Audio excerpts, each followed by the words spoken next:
నూతనంగా నిర్మిస్తున్న విద్యుత్ భవనం వల్ల 3 మండలాల విద్యుత్ వినియోగదారులకు అనేక రకాల సేవలు అందుబాటులో ఉంటాయని తెలిపారు ఎమ్మెల్యే సోమిరెడ్డి చంద్రమోహన్ రెడ్డి. నెల్లూరు జిల్లా ముత్తుకూరు మండలం బ్రహ్మదేవంలో విద్యుత్ భవనానికి ఎమ్మెల్యే సోమిరెడ్డి శంకుస్థాపన చేశారు.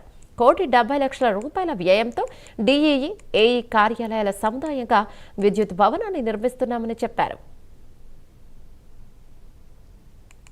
గ్రామానికి 49 లక్షలు బ్రహ్మదేవం సీసీ రోడ్డు, బ్రహ్మదేవందు మళ్ళీ ఇంకొక సీసీ రోడ్డు, 3వ సీసీ రోడ్డు, గోవిందరిపాళెం అంగన్వాడీ స్కూళ్ళు రీమోడలింగ్, గిరిజన కాలనీలో హెల్త్ సెంటర్ 22 లక్షలు, మొత్తం 49 లక్షలు ఒక్క దీనికి బ్రహ్మదేవం శాంక్షన్ చేశాం.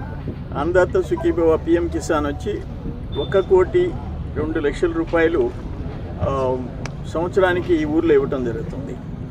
ఈ పింఛన్లు అయితే నెలకి 31 లక్షలు.